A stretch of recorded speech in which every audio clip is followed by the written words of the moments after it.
and now the snakes are on the alert. This is the best feeding opportunity they will get all year.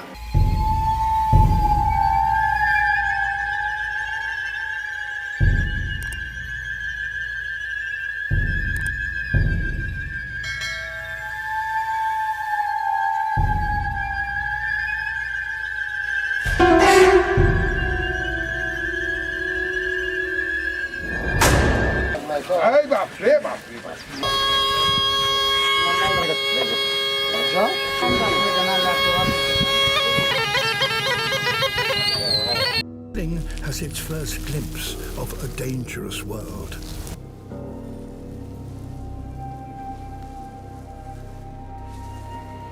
Unlike most animals, snakes do not have external ears.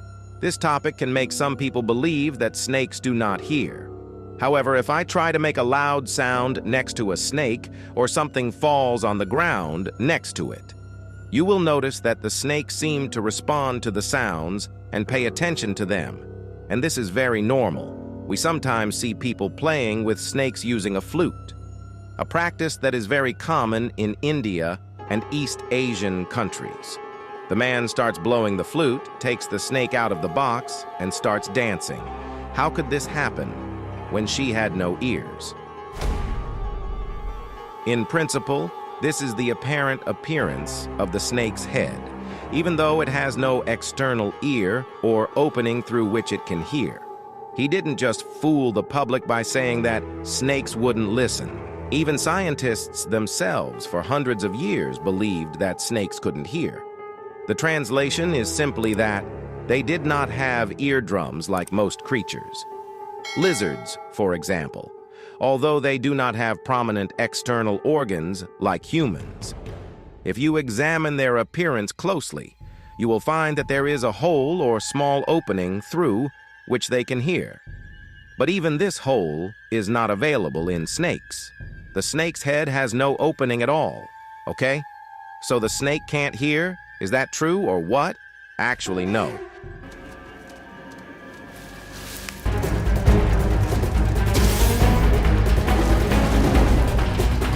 Snakes have ears and hear very well, but the whole idea lies like the ear itself. If we take humans as an example, we find that the ear consists of three main parts. It begins with the outer ear, middle ear, and inner ear. Sound initially collects in the outer ear, which forms a small canal through which sound waves pass and are amplified. The sound then travels through a cavity that connects the outer ear and the inner ear, which is the middle ear. After that, the sound waves travel through the middle ear and travel through the air in this cavity until they reach the eardrum, where the small bones are. And tiny hairs move, eventually turning into a nerve signal that makes its way to the brain to be translated in the end into the sound that we hear. But with snakes, the issue is a little different. The snake only has one of the three parts we talked about, which is the inner ear. The inner ear of a snake is complete. It is not connected to any traditional audio device, such as one that collects sound waves from the air. The tips of the inner ear are attached directly to the jaw bones, which are anchored to the floor, which is connected to all the bones spread throughout the snake's body and the spinal cord. These bones are considered the means that transmit sound waves from the outside and deliver them to the inner ear. This in turn makes the snake feel as if it is being heard from every part of its body. This is because the receptors, which are bones in this case, are found throughout the body. This strange structure, glory be to God, makes the snake feel any vibration that occurs on the ground. In the sand or even in the rocks, the snake lying on the ground. Vibrations travel from the ground and reach his body, and from there to the bones and spinal nerves, which ultimately reach the inner ear, and from there to the brain, so that the snake can finally recognize sounds. Not only is the subject highly sensitive and organized, but the snake's ability to hear, contrary to what is expected, becomes stronger. For this reason, snakes can sense anything moving around them. even if it is from a distance. You can also determine its exact location. It is as if the location of these things has a complete and detailed map drawn in the snake's brain of the nature of the things moving around it. This is what makes the snake a first-class hunter. Now there is a question that arises. The snake hears when it touches the ground, through the vibrations transmitted inside it. Can he also hear sounds that travel through the air, like humans? Some studies have shown that. The skin and muscle tissue of snakes can also sense airborne waves. These waves or disturbances also transmit to the inner ear, which is very normal. In fact, several snake keepers believe that some snake keepers believe that their snakes pay attention and react to them when they call them by their names as well. However, it is preferable that the structure of the snake's inner ear is not effective in hearing sounds transmitted through the air clearly. Of course, compared to its efficiency in hearing sounds transmitted through the earth.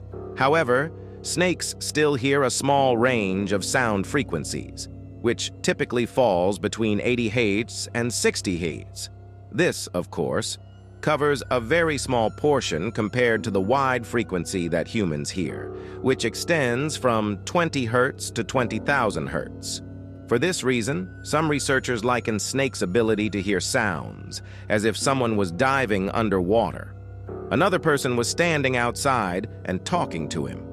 Yes, he cannot distinguish the details of speech accurately, but he can hear it one way or another. What's even stranger is that snakes often don't hear each other's voices. It means the hissing sound or the frightening sound that snakes make through their mouths. The snakes around him often do not hear him as clearly as we hear them, because it has a high frequency for them. Even if you are surprised now, how do they communicate with each other? Snakes do not communicate with each other, even through hissing. The truth is that it doesn't need that loud sound at all. She can feel everything around her by touching the ground. The main purpose of the whistle or the sounds it makes is to scare away birds and other mammalian predators. Now that we know how the snake listens when it does not have an external ear, let us clarify the topic of the Taoist who brings out the snake and dances on the flute. As most of us have seen before, there was a man sitting on the ground holding a flute in his hand to blow, and in front of him was a basket containing a snake. As soon as the blowing begins, the snake begins to emerge from it, and we feel that it is dancing to the music, but we explained a little while ago that high-frequency sounds do not reach snakes at all, and when they do reach them, they are distorted and weak. The sound of this flute has a high frequency. What also helps them do this is the nature of snakes in monitoring, observing and moving in front of targets. Therefore, the swaying of the snake, or the greater one in front of the flute bearer, right and left, is something that is taught to the snake, and is not caused by music at all. If the musician hid behind a tree and started playing, the snake would remain standing in place and not move. Conversely, if a person is standing in front of a snake and moves his hand right and left, like a flute player does without making any sound, the snake will begin to sway in front of him, right and left. That's it. As usual, if you have a question, write it to us in the comments below the video so we can answer it for you. If you like the video, don't forget to like and share. For people who are watching us for the first time, subscribe and activate the bell to receive our videos first. I will see you in the next episode. Goodbye.